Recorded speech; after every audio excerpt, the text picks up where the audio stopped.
Last Saturday wasn't a good day, but I think we've learned from that game.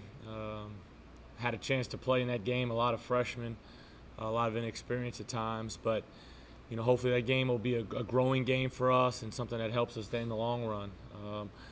But Sunday we came back, worked out a little bit, and then now we've been in, which is better. We came back from basically had 2 days to get back in shape and ready to go with the Valpo game, but now we've had a whole good week of practice, and we'll have one more here practice at 1 o'clock today, and the guys will be back in there for film tonight at 9, and then we'll get ready to start conference play tomorrow. I'm looking forward to it. Okay. Didn't practice Sunday, didn't practice Monday, a little bit yesterday. We got it x-rayed. Nothing showed up in the x-ray, but he has been out, and it is bothering him. But, we see him.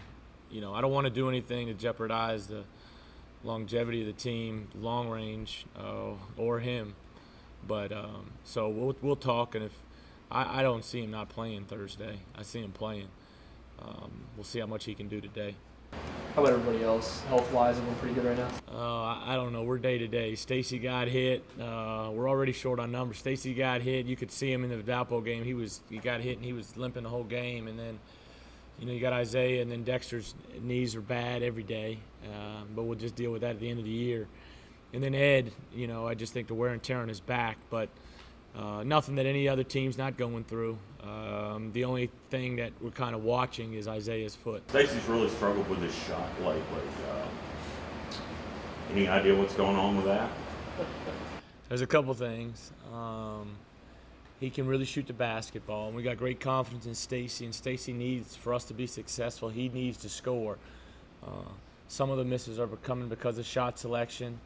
Part of that's on him, and then part of that's on me. I got to do a better job of getting him some better looks and some better opportunities. But, I don't know what his percentage is exactly from three right now. I don't have the stats in front of me. I hadn't looked at him lately. But, we just got to get him some better shots. He's got to have a little bit more patience on the offensive end.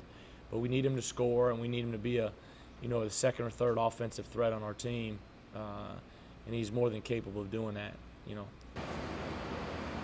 On a positive note, Stacy's been really strong in the glass lately. Is that something that you expected to happen, or has that been a pleasant surprise for you? It's been a pleasant surprise, but Stacy's a tough kid. Stacy's a tough kid. He's probably one of our, if not our hardest worker in practice and even outside of practice. So he's got decent size for a guard, but I think we've tried to make a conscious effort. We need more guys rebounding like he is and like Ed is, because that is one of our weaknesses, is obviously rebound to basketball. But it was a weakness of ours last year. I don't know why. It seems that we struggle on the glass a little bit. After watching the film on Valpo, you had said that maybe you thought it was some long rebounds, maybe some guards that holding the box out. Is that what you saw after you watched the film? Yeah, the Valpo game's the first game I watched where I was disappointed just in the game. I should have been better. We should have done a couple things better, and you just got to deal with what you have. If you get in foul trouble, you just got to respond to that. If you're playing four freshmen, you got to respond to that. But I think some of it was long rebounds. Some of it was we weren't rebounding down, and the guards, kind of pitching in on the bigs and being able to get those long rebounds. And some of it we just weren't boxing out. But it's a couple possessions that get magnified where you get 2 or 3 or 4 attempts on a possession.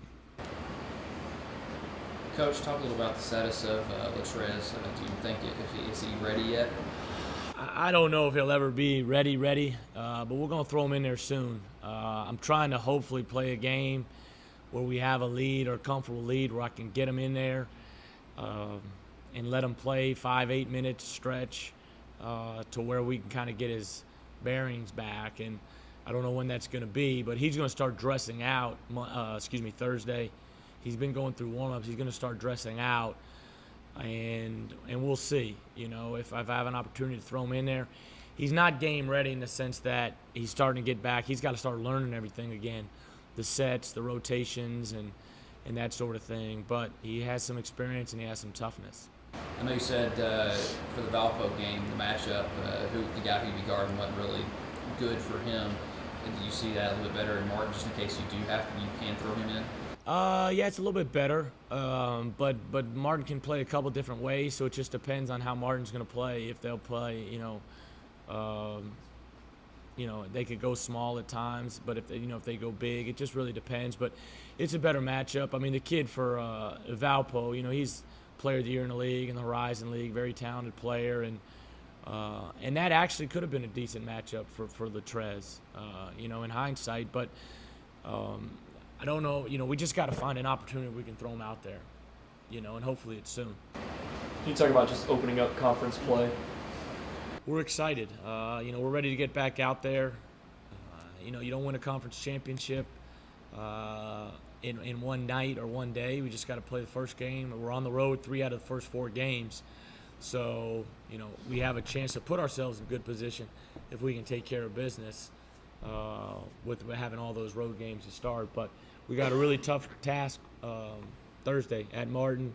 They're going to be excited to play. They've lost a couple in a row to start the league, so he'll have his guys ready and anxious to play. And it's our first game. It's their 3rd game in conference. So we just got to come out, get off to a good start, and try to take care of game 1. How have they changed watching film on them from last year to this year? What have you noticed different about them? I don't know if there's much difference. They do a couple different things offensively that they didn't do last year, and vice versa. Some things they still do the same. Defensively, they're very similar. They got Libo back. Terrence Smith just got back from his injury. They got the big kid inside Taylor, who very, very good player. He's an exceptional player. Can really score. We got to have to do a great job on him, but I think their focus is to try to get him the ball, and they've got one newcomer averaging double figures in Justin Childs. So it'll be a good test for us, and it's a game we need to hopefully go over there and win. Last year they gave you a pretty tough game there. Are y'all expecting the same thing this year?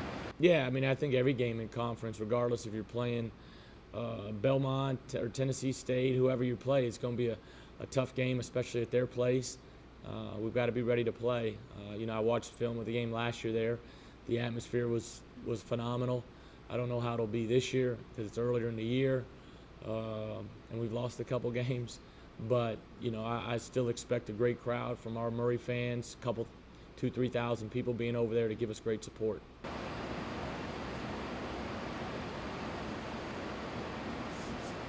Coach, just a little bit of a side question. On the 15th of January, the Globetrotters will be here, and Nate Big Easy Lofton said he remembers you, and he's a member of that squad. Could you talk to me a little bit about the 2004-2005 season and just coaching him in their first NCAA tournament game? Yeah, no, Nate remembers me. Nate, I know Nate well. He was great. He was the heart and soul of that basketball team. It was the best basketball team ever at Southeastern Louisiana in the history of the school. Won 24 games, played Oklahoma State to the wire in Oklahoma City in the NCAA tournament. We had about 500 Southeastern fans and 18,000 Oklahoma State fans, so it was all in orange. But Nate, tremendous post player, tremendous post presence. He was part of the turning and rebuilding of Southeastern basketball. Him, Amir, Ricky Woods, some really good players we had there. But Nate's got a tremendous personality, very smart, great IQ for the game, but extremely, extremely tough and one of the best rebounders I've ever coached. Will you be able to take in the Globetrotters game when they come? Yeah, I hope so. I'm looking forward to seeing him.